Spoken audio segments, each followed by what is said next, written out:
So, Elizabeth? Yes. There was this incredible episode this season, 4,722 hours. Oh, thank you. I just want to know, what was your reaction when you found out you were just going to be like a one-woman show for this whole episode? I mean, I didn't believe it. I didn't think it. I thought it was a brilliant idea, very brave. I was very flattered that they would entrust me with, working every day when I'm usually there, about 4 times a week. But I just didn't think that it would pass through all the different layers of signing off and, production, all that different stuff. And it was just so different from anything that we'd ever done. Yeah.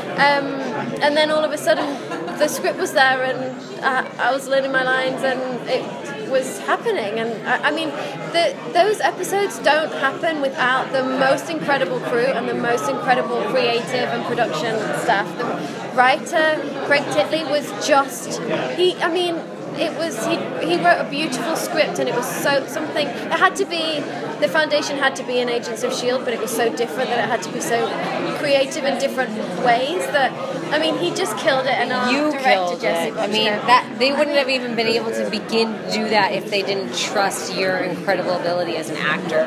I really don't think any other character could have carried it like that. No, they could. But you did such a good job. Right? Didn't she kill it? She killed it. I had tears at the end of it. Oh, yeah. Good! And you see a different side of Simmons. She's so prim and proper and in the lab, and you see her rough. It was such a cool episode, and it was one of my favorites. Well, we've skipped ahead 6 months, and as Clark said, we see Chloe going to a Nine Inch Nails concert.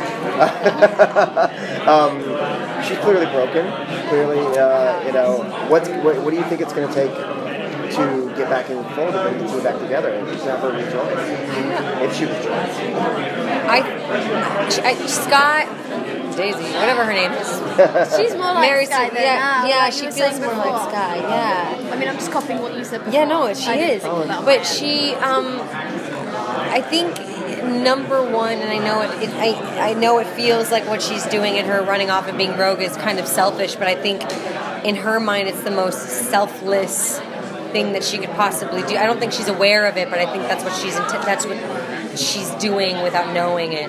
And I think the thing that will bring her together with the team is really just she'll do whatever it takes to protect them, and it's going to probably come to a head where she's like, okay, I have to be there because they'll be hurt or something's going to go wrong for them.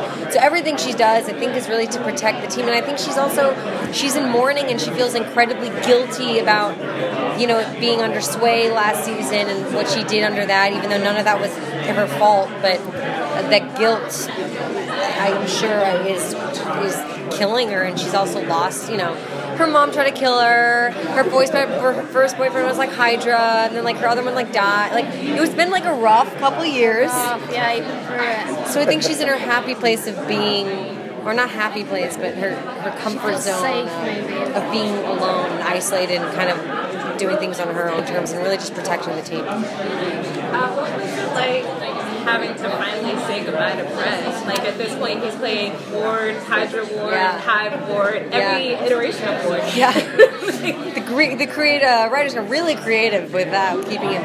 I mean, it was really really hard. Yeah.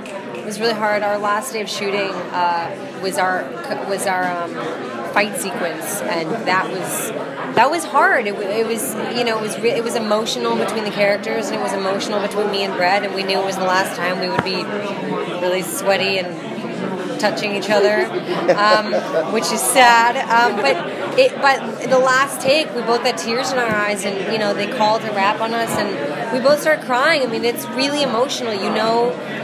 This show has shaped us all so much and changed our lives completely, and we all went through it together. We were little rabbits in headlights, and our first Comic-Con, we had no idea what was coming, and I've got goosebumps when Joss walked out on that stage the first time before our pilot. The crowd, I've never heard anything so loud, and we had no idea. I had no idea that was coming. No, and I get goosebumps too. It's so weird. And we went through all that together, and Brett was with us, and we're really, really missing him this year. This is our first time without him, and yeah, it's going to be, there's a big regret-shaped hole for sure, but he's going to be fine. He's going to go off and kill it and take the industry by storm. We're very proud of him, and we're supporting him massively. And we feel really lucky to have had him on our cast for so long. He's part of the family. Absolutely. Yeah. So I have a two-part question for the both of you. Great. Are you excited about Ghost Rider coming into the series? And Yes. how do you think your characters are going to react in the series to him coming there? Because he's kind of an anti-hero. Yeah. I feel like Daisy probably loves a good anti-hero. You know, there's Oh, you're right. That's probably her. She's probably like, damn, you're causing some trouble, but you're sexy. He's so different to Lincoln too. So different to Lincoln, but I think probably more similar to herself or her new version of herself than she would probably like. I can say that we do work with each. Marvel's there. I could say that we do work with each other quite a bit in the first episode. So there's going to be some really interesting things. But I'm actually really excited to see with Simmons' reaction to the technicality of her burning skull. Yeah, burning skull. I think she'd be fascinated, and I think she'd be frightened, and I think she's going to want to contain that stuff.